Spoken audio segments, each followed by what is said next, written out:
We're testing the Berkley X9 braided fishing line. This fishing line is 20-pound test. In order for this fishing line to pass the pound test, this meter has to reach at least 20 pounds. We're going to do 3-pound tests. The first test is represented by the blue bead. The second test is represented by the green bead. And the third test is represented by the orange bead. After the pound test, we're going to check the abrasion resistance on this fishing line. One. Here we go with test 1 with the blue fishing bead. Berkley X9 braided fishing line, 20-pound test. Let's see if that meter reaches at least 20 pounds.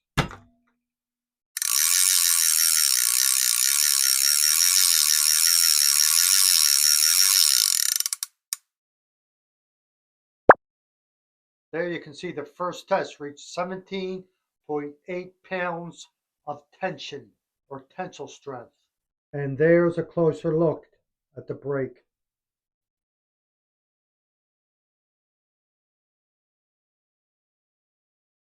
Okay, here we go with the second test represented by the green fishing bead, 20-pound braided fishing line.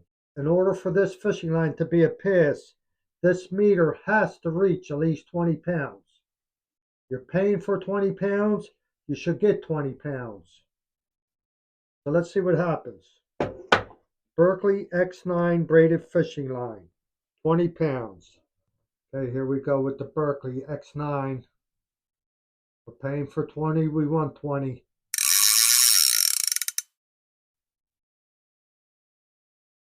Tight.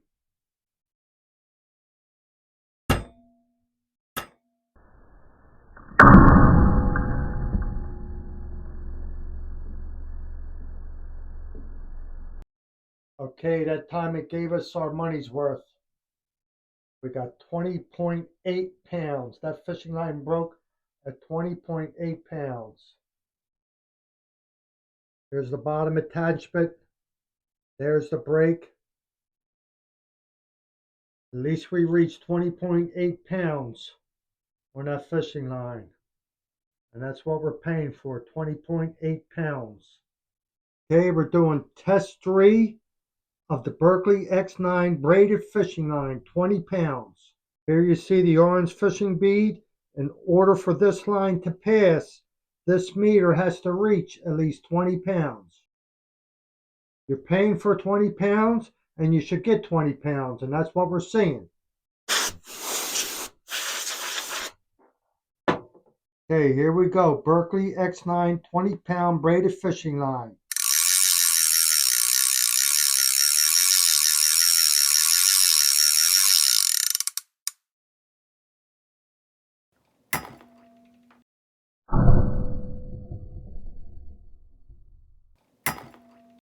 Okay, here you can see the 20-pound braided fishing line only reached 19.1 pounds of pull force tension.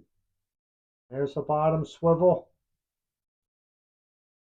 Come on up to the top swivel. There you can see the break. So that fell just short. Okay, now we're going to do an abrasion resistance test on this Berkley X9 fishing line. I'm going to lose him. He's going to wrap around. Pull. There he goes. It's going to break. This is an abrasion resistance test.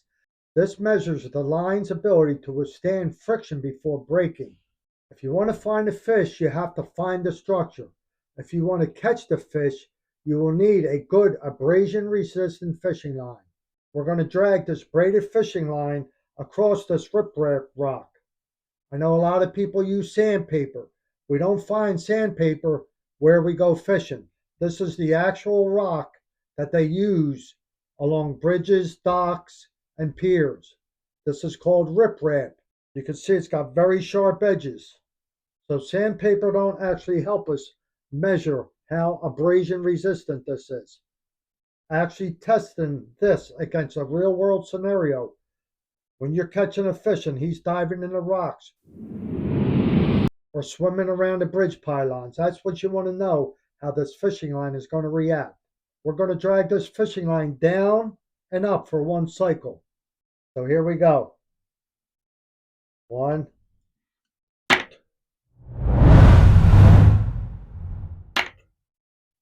1.5 cycle. Now, if you were testing this with sandpaper, you may be going on for a good minute or not. But once again, there's not sandpaper where you're fishing underwater. This is the type of structure you're going to find. Sharp rocks, bridge pylons with splinters coming out. So this is what you want to know right here. Here we go with test 2 with the abrasion resistance test, or also known as contact force. We're going to rub this braided fishing line along this structure, the same type of structure you will encounter when bass fishing, freshwater fishing, saltwater fishing, and all that. Once again, we're going to go down and up for one complete cycle. Down, up, 1, 2,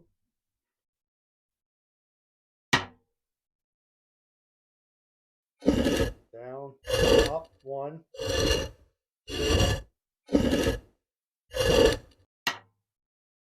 2.5 cycles there.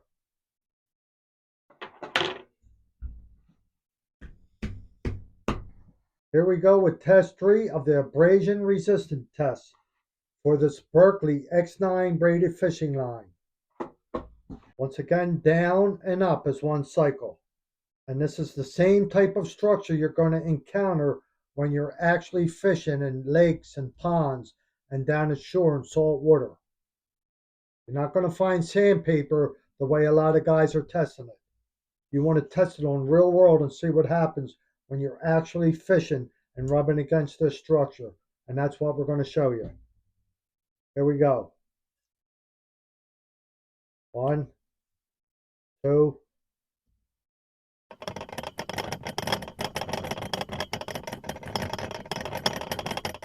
2 cycles. That's how long that fishing line is going to hold up if you're casting that in the water and encounter a structure like this. So what's the solution? As far as the first 3 tests we did with the tensile strength of the line, you just have to make sure that you have a little drag that this line will pull out when you get hit with a big fish. I actually know people that don't like any drag. They keep that thing tight, and what happens is the fish is going to pull that, and when the line reaches its breaking point, it's going to snap. If you have a little drag on there so that fish can pull that out, he'll tire her out. He pulls the line out, and you work him in a little. He'll pull again, you work him in. Eventually, he'll get tired, and you can get him to the boat or get him to the bank. So what's the solution for this line breaking so easy when it hits a rock or a bridge pylon, any kind of structure? You have to go with some type of leader, and today we're going to test a monofilament leader and a fluorocarbon leader. I'm going to show you how much more abrasion resistant the mono and the fluoro is rather than just using straight braided fishing line. So here first we'll try the Stren monofilament fishing line, and this is 20 pound.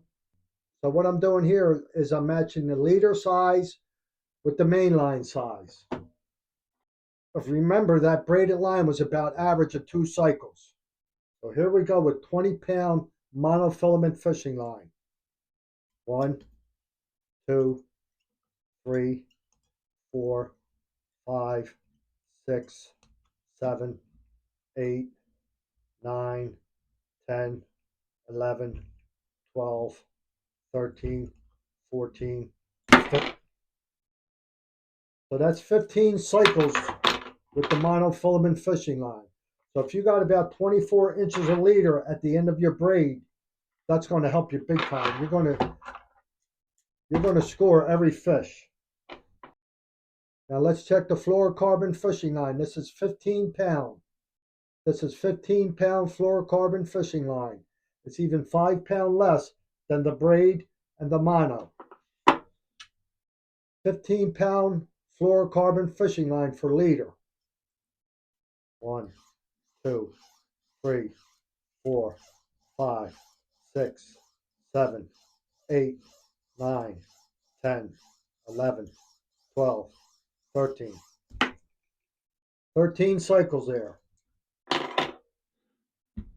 So we had 15 cycles on the mono, 13 cycles on the fluoro, and when we didn't use the leader and went with the straight braid, same size line basically, it was like 2 cycles. So that's how important it is to put a leader at the end of your main line. If you like this kind of content, here's the next video to check out. I just want everyone to know that no fish were injured in the making of this video. A couple fish had a couple dental issues, but that's all taken care of.